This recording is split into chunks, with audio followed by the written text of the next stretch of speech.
Imagine a creature born of London's dark, forgotten waters. A spirit dredged up from the depths of the Thames, fed by centuries of pain and suffering. A ghostly figure that haunts not just the riverbanks, but those who dare to call its name. This is the Mudlark, a story of obsession, possession, and the terrifying power of the past. I'm Virgil, and today we're heading into the shadows of East London to uncover what lingers just beyond the edge of reason. Alright folks, Virgil here, back again. I'll be honest, today's not my best day. My head's pounding like a bass drum from a cheap hangover. I'm half sick with this flu that's been going around, and I've got a limp from something that's really not worth talking about right now. The archive sent me out a case today. It's a bit of a weird one.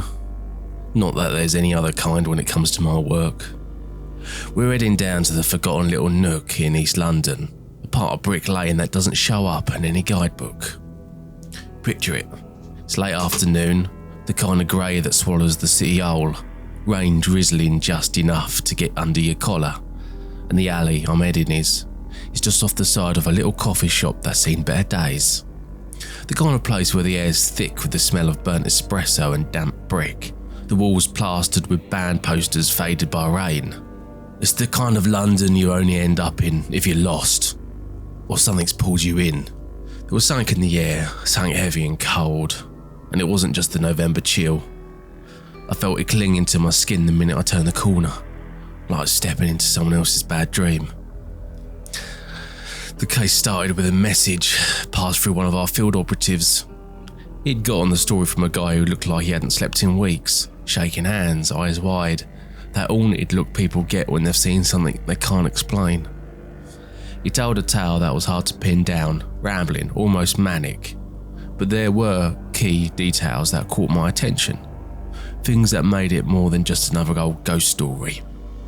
The man's name was Jack, and he was from a small town way off East London, the place with a heavy past, the place where the ground soaked in blood and bad history.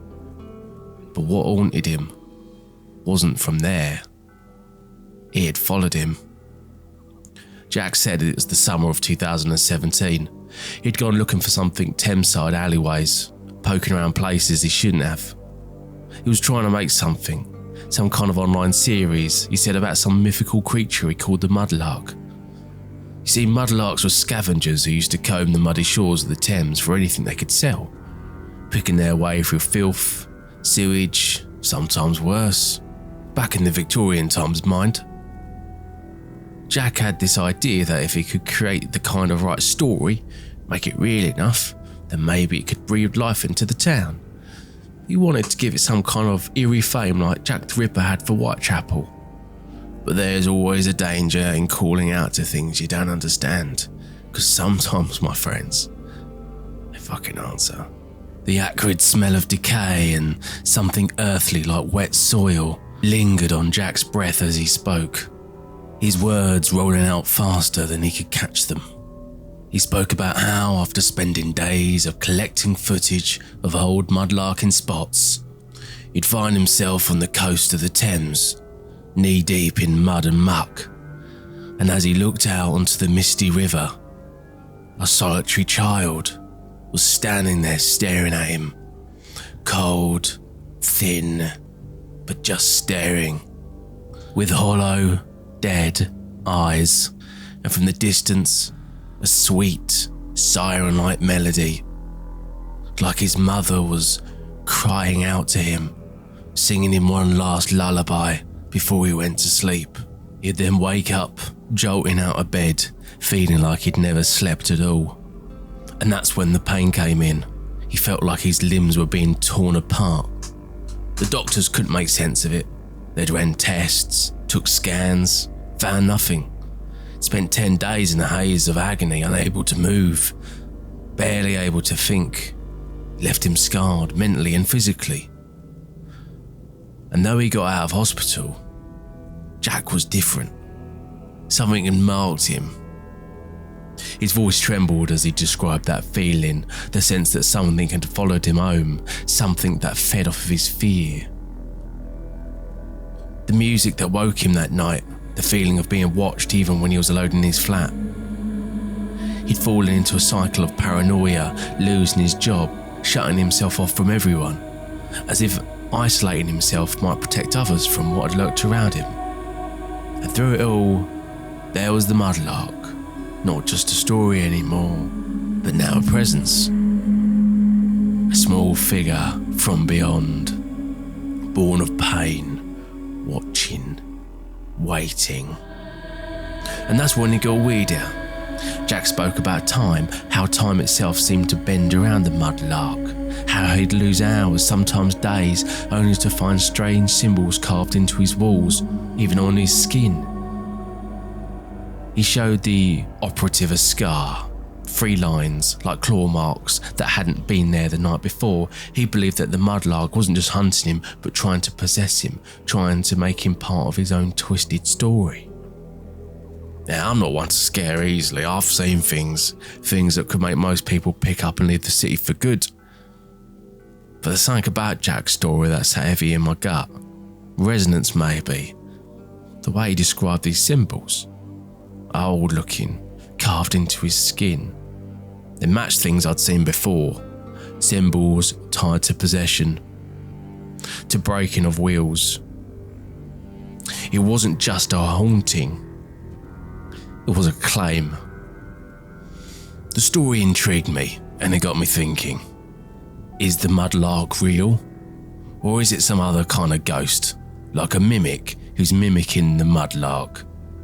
Was it simply a figure of Jack's imagination, desperate to become internet famous and find some sort of evidence of some famous creature that used to lurk around the areas he lived in, just to bring a bit of infamy to it? Who knows? What I did know is that whatever was going on in his flat, I had to check out for myself. So I grabbed my coat, had a quick cigarette, and off I went. As I approached the alleyway towards his flat, it seemed to darken as I stepped further in. The damp brick walls pressed in, narrowing the space. The air was thick, it was hard to breathe. And somewhere nearby, I could hear the distant clatter of cups from the coffee shop, the hiss of the milk steamer, the faint hum of life, all things that felt worlds away from where I stood. I had the address of the flat where Jack had been staying, a place above the shop that had closed down years ago, windows cracked, a place that no one seemed to want to stay for too long. Here I was. When I reached the flat, the door creaked open under the slightest touch. No lock, no chain, just swung open, revealing a dark hallway that led up to a narrow staircase. I could feel the temperature drop with each step. The smell of dampness was overpowering, mixed with something else, something metallic, like rust or old blood. I took in a deep breath, steadying myself. The thing about this kind of work is that you can't show fear. Whatever's lingering, whatever's watching, it feeds on that. Just like a dog seeing its prey. If you run, it chases. I reached the top of the stairs, my breath misting in the cold air. The flat was pretty much empty. Just a mattress on the floor, a few dishes in the sink.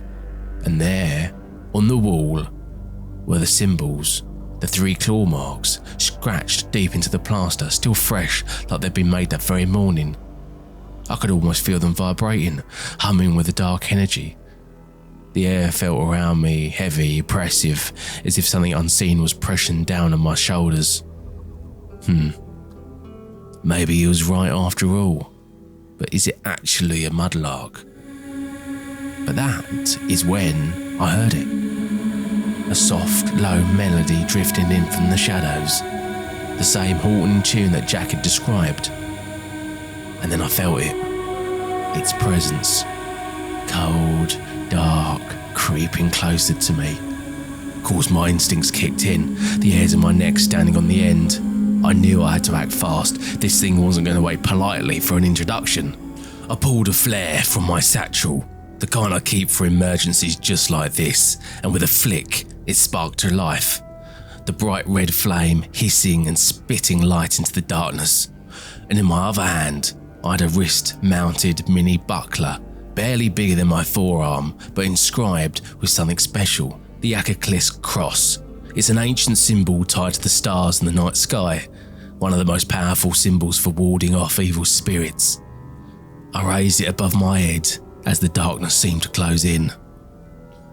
The Mudlark's presence, or whatever it was, stronger, pressed against me, trying to get into my head. My soul. I could feel it like icy fingers trying to pull me apart from the inside, but I held my ground. The Eradicate's cross glowed faintly in the flare's light, and I could feel the pressure ease just enough for me to push back. The flare burned bright, casting monstrous shadows against the cracked walls, and for a moment, I could see it, a small boy-like figure, but twisted, taller than it should be, and surrounded by this tall, monstrous shadow, watching from the edges of the light, its eyes like dark pits. I shouted, my voice hoarse but steady. "You have no power here, vile creature!" The Mudlark recoiled, the shadows twisting, retreating from the flare's light. I held the buckler in front of me, using it as a shield, forcing the thing back step by step. But I knew I couldn't hold this off forever. This was a fight for the specialists, the ones who dealt with this kind of malevolence on a daily basis. With my free hand, I grabbed my radio and called it in, back up from the archives. The exorcism branch specifically. "This is Virgil, requesting immediate support at the target location. Entity engagement confirmed. It's a strong one. Bring the full kit." My voice shook, but I managed to keep it steady enough. I had to hold on until they arrived. Minutes felt like hours. My arm was burning from holding the buckler high, my eyes stinging from the flare smoke. The Mudlark seemed to waver, its form flickering, never fully retreating, but not daring to attack either. It was a standoff, and it was taking everything I had to keep it that way. Finally, I heard it, the pounding of boots on the stairs, the cracking voices of the radios, and the doors burst open. The specialist team flied in. Their own flares lighting up the room, they moved with a purpose, their chants filling the air, drowning out the melody that haunted Jack and now threatened me. Slowly, the pressure eased, the darkness receded, pulled back by the combined force of the Archive's exorcist and the Met's own occult branch, AFO officers, that is, authorised firearms officer. Their Heckler and Koch MP7s raised, each weapon special issue from the Vatican, anointed silver rounds gleaming in the dim light. They moved with precision, their formation tight, exorcists chanting prayers of banishment while the officers covered every corner of the flat. The air crackled with an energy of the combined efforts, and as the Mudlark let out a guttural, ear-splitting wail, one of the officers fired a volley of silver rounds, each bullet inscribed with holy symbols, forcing the entity further back. It writhed, its form flickering violently, unable to withstand the assault. One of the exorcists stepped forward, raising a vial of blessed water and holy salt, threw it directly at the entity, steam hissing as it made contact. The Mudlark shrieked, its form dissolving into a dark mist, dissipating into nothingness as the team continued their chants. And then, and only then, the room seemed to brighten, the oppressive darkness lifting entirely, leaving only the cold air and a sense of stillness behind. The Mudlark let out a final, almost mournful wail before it was forced out, its presence dissolving into nothing, only the cold November air and the sense of a burnt flare in its wake. I slumped against the wall, breathing hard. My body ached, bruises already forming where I'd strained against the entity's grip. I glanced at the specialists, giving them a nod of thanks as they began their work, cleansing, sealing, making sure this Mudlark won't come back, at least not here. My final thoughts are mixed. Clearly it was a malevolent spirit that had succeeded in possessing Jack and had tried to possess me. Clearly I did see at some point The image of a small Victorian orphan who would look like the description of how we would see a mudlark. But why was it a malevolent spirit? Why had it left its home and followed Jack here to the flat? And what was that huge shadow that shrouded it? My thoughts are that the spirit of a mudlarker who died in the Thames in the Victorian period was there. And when Jack went to try and find this being, his obsession had led for another malevolent spirit such as a mimic to take over the spirit of the mudlarker and use it as a vessel to torment Jack. This one's a tricky one, and although I think we've destroyed the spirit, I think the original entity that possessed the mudlarker is still around, probably back at the Thames. This one will need some more investigation, but I think I'll leave that for another time. This account's going in section Delta -4 under attempted possessions and curses. The mudlark, or whatever you call it, is still out there, lurking in the shadows, waiting for someone else to call it back. If you ever find yourself drawn into old stories, dark tales that seem to echo through the years, remember, some things are best left forgotten, because sometimes when you look into the darkness, it does look back. And always stay safe, everyone. Until next time, this was Virgil.